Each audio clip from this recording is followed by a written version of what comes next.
첫 번째 경기 장파올리 대 마인츠 분석 시작해보겠습니다. 장파올리는 지난 라운드에서 프라이부르크를 잡고 승격 이후 첫 승을 거뒀다. 최전방과 측면을 오가며 기회를 많은 사드가 멀티골을 터뜨렸고 어빈의 중원 경기력이 좋았다. 승격 이후 승점 추가에 고전하며 최하위권을 전전했지만 이제 중위권 진입을 노린다. 두 경기 연속 상대를 무득점으로 막아낸 매츠와 하우케의 발등 수비에 안정감도 생겼다. 마인츠는 아우크스 원정 승리로 시즌 첫 승을 신고했지만 다음 라운드에서 하이덴하임에 패했다. 센터백으로 선발 출전한 헨슈올센의 퇴장으로 인해 어려운 경기를 한 게 패인이었다. 그래도 엉덩이 부상으로 한 경기를 빠진 이재성이 돌아왔고 베리 센터백으로 나서 헨슈올센의 공백을 메울 수 있다. 접전을 본다. 장파올리가 최근 나아진 수비를 바탕으로 홈 연승에 도전할 것이다. 그러나 이재성과 버크하트가 왕성한 활동량으로 기회를 노릴 마인츠 상대로 원하는 경기를 하긴 어렵다. 두 팀이 90분 내내 접전을 가져가며 승점을 나눠 가질 것이다. 두 번째 경기 브레다 대 네이메언 분석 시작해보겠습니다. 브레다는 시타르트전 승리 이후 나선 두 경기를 모두 패했다. 페예노르트와 트벤테 등 리그 종료 시점 5위 이내에 있을 것이 유력한 팀들 상대로 선전했지만 원하는 승점 추가를 하지 못했다. 그래도 불안하던 수비를 중원에 나선 발라드가 보호하며 나름 안정적인 운영을 했다. 단 승리를 위해서는 팀의 공격을 책임지는 레오 사우어가 더 적극적으로 나서야 한다. 네이메어는 지난 라운드에서 페예노르트와 비겼다. 우승을 노리는 페예노르트 상대로 고전하긴 했지만 한센의 골이 터지며 패하지 않았다. 다소 기복 있는 모습이 나오기도 했는데 갈수록 안정을 찾는 모습이다. 마르케스와 누이딩크 등 피지컬에 강점이 있는 중앙 수비는 상대의 힘 있는 9번 유형 선수를 몸싸움으로 저지했고 헤데메이커스도 특유의 존재감을 뽐내고 있다. 접전을 본다. 연패를 끊어내기 위해 브레다가 홈에서 공격적으로 경기에 임할 것이 유력하다.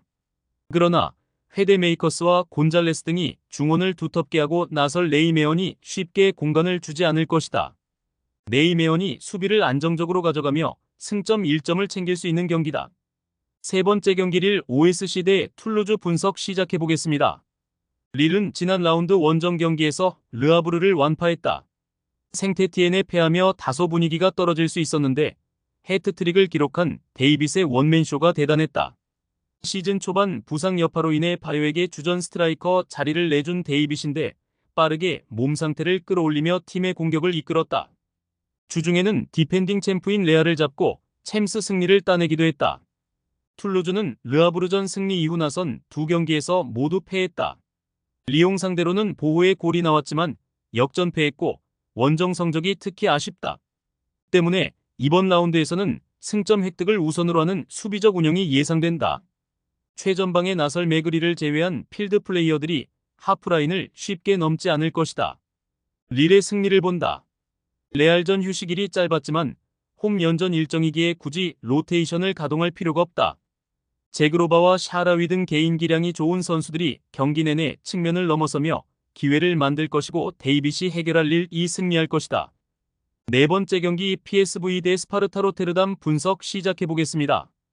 호벤은 주중 챔스 경기에서 경기를 주도하며 선제골을 넣었음에도 스포르팅과 비겼다. 후반 막판 상대의 침투를 저지하지 못한 것이 뼈아팠다. 그러나 리그에서는 7전 전승의 압도적인 성적으로 선두를 질주 중이다.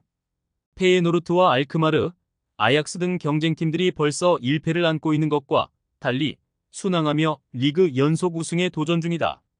빌럼전에서는 모처럼 선발로 나선 페피가 두 골을 터뜨렸고 페리시티도 로테이션 자원으로 자리를 잡았다. 스파르타는 고어헤드전 패배를 제외하면 시즌 무패를 달리고 있다. 라우리센이 시즌 한 골에 그치고 있지만 네글리가 측면에서 확실하게 존재감을 보이고 있고 공수를 아우르는 페르스에런의 활약도 좋다. 단 강팀 상대 경쟁력을 보여주기 위해서는 라우리센의 득점력이 살아나야 한다. 호벤의 승리를 본다. 여러 대회를 병행하지만 로테이션 자원이 좋기에 일정에 대한 부담이 크지 않다. 또 이건 홈 연전이기도 하다. 룩데용과 바카요코, 틸만의 스리톱이 경기 내내 상대 수비를 공략하며 경기 흐름에 균열을 일으킬 호벤이 승리할 것이다. 다섯 번째 경기 인터밀란 대 토리노 분석 시작해보겠습니다. 인테르는 밀라노 더비 패배 이후 빠르게 분위기를 끌어올렸다. 우디네세 원정에서는 라우타로가 원맨쇼를 펼치며 승리했고 주중 챔스에서는 차라노글루의 선제골 이후 3골을 더 몰아치며 대승했다. 유벤투스, 밀란, 나폴리 등과 더불어 세리에 우승 경쟁을 할 팀인데 점차 기여를 올리고 있다. 코레아와 드브리, 파바르 등 언제든 교체로 들어와 분위기를 바꿔줄 선수들도 즐비하다. 토리노는 라치오에 패하며 시즌 첫 패를 당했다. 리그 개막 이후 무패를 기록하며 선두권으로 치고 올라온 이번 시즌이었는데 라치오 상대로 고전했다. 그래도 시즌 내내 안정적인 경기력으로 충분히 경쟁력을 보이고 있다.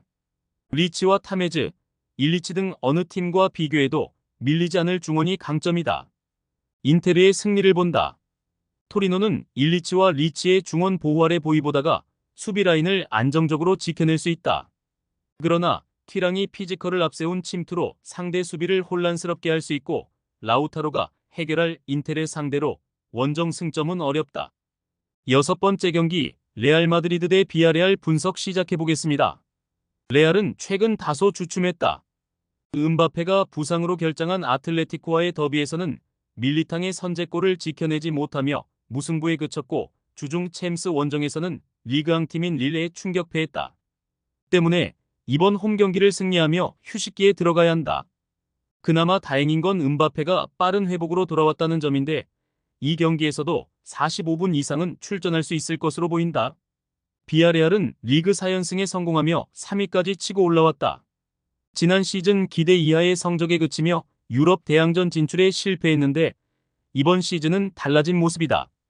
페페가 최근 2시즌 이상 부진했던 모습에서 벗어나 컨디션을 끌어올렸고 페레스와 바에나의 마무리도 좋다. 레알의 승리를 본다. 비아레알은 파우 토레스와 알비올로 대표되는 중앙 수비가 모두 바뀌었지만 바이와 로건 코스타 등이 안정적으로 경기를 운영 중이다. 그러나 비니시우스와 음바페, 호드리구가 경기 내내 활발하게 위치를 바꿔가며 공격 상황을 주도할 수 있고 궤러가 벤치 크랙 역할을 할 레알에 고전할 것이다. 최종 조합은 영상 아래 고정 댓글로 말 걸어주시면 오늘 정보방에서 무료로 공유해드립니다. 제발 손해보면서 토토하지 말고 다같이 웃으면서 즐겁게 베팅합시다. 함께 하실 분들은 부담 갖지 마시고 편하게 말 걸어주세요.